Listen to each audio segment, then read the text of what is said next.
आपको बताता हूं कि आज दिन है अमावास्या। क्या है? अमावस्या।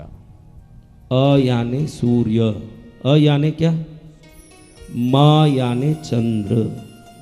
चंद्रमा बोलते हो ना, चंद्रमा। चंद्र है तो पुरुष ग्रह, लेकिन अपन बोलते क्या है? क्योंकि मातृत्व का जो भी अंश चंद्र से आता है, पितृत्व का जो भी अंश सूर्य से आता है। तुम लोग जितने बैठे हो ना, सूर्य शक्ति से संचालित होते हो। तुम जितनी बैठी हो ना, चंद्र शक्ति से संचालित होती हो। किस शक्ति से? चंद्र शक्ति से।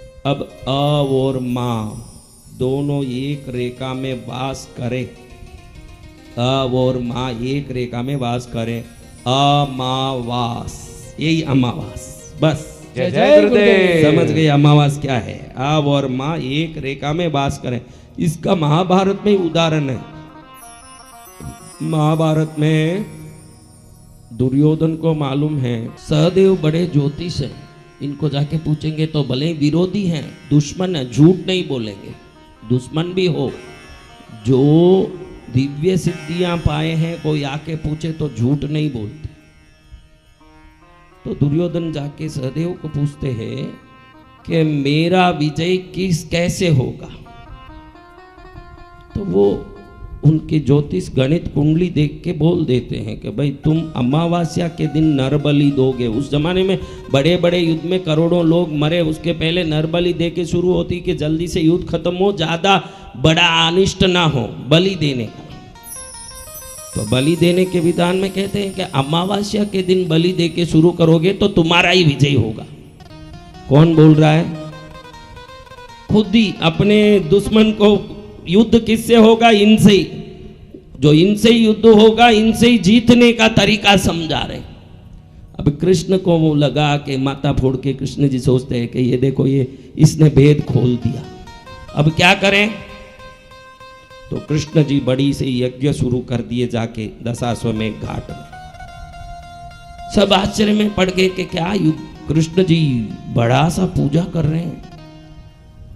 कृष्ण कहते हैं कि आज अमावस्या होने से मैं बड़ी विधान कर रहा हूं, क्योंकि अमावस्या में पूजा करने से पंच पांडव जीत जाएंगे। तो सभी देवता आश्चर्य में पड़ गए कि आज तो चतुर्दशी अमावस्या है ही नहीं।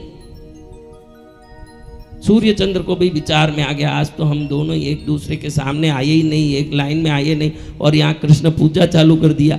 बड़े विस्मित हो गए कि कृष्ण जैसे भगवान वासुदेव अगर ये करते हैं तो कल क्या होगा? दुनिया में विधि विधान की गड़बड़ हो जाएगी।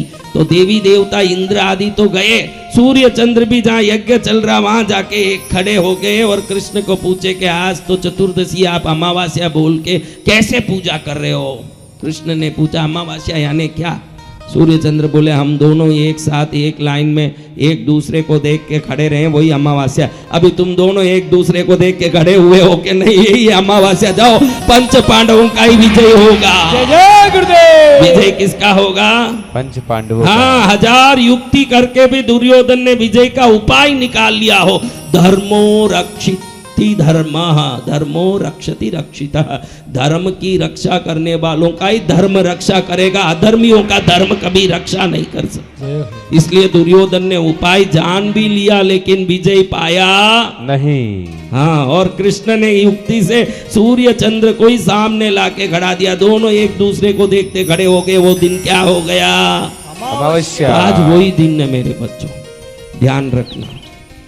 हर महीना जो 30 दिन आप पाप करते हो ना, कुछ तो होती होगी ना, झूठ बोलने की, क्रोध करने की, बुरे आंखों से देखने की, कोई ना कोई विकार, व्यसन, व्यवस्थाओं की कोई ना कोई तो पाप लगता होगा।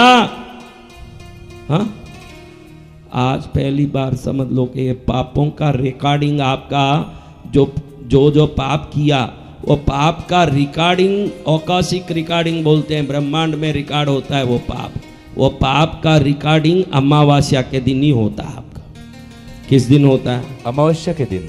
हर अमावस्या को संध्या काल में पूरे महीने में किए हुए पापों का रिकॉर्डिंग होता है। इसलिए शास्त्रों में कहा अमावस्या के दिन प्याज नहीं खाना, झूठ नहीं बोलना, गलत काम नहीं करना। अमावस्या के दिन के लिए बहुत सारे शास्त्रों में निषेध बताए हैं।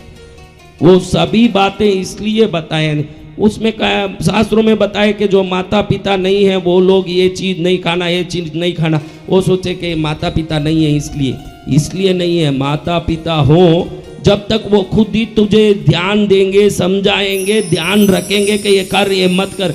जब वो नहीं है तो तू स्वतंत्र व स्वच्छंद हो जाएगा, बहुत सारे करेगा। इसलिए शास्त्र कहता है कि माता पिता जब नहीं है तो शास्त्र ही तेरा माता पिता है, वो जो बोलता है वो काम कर तू। जय जय गुरुदेव।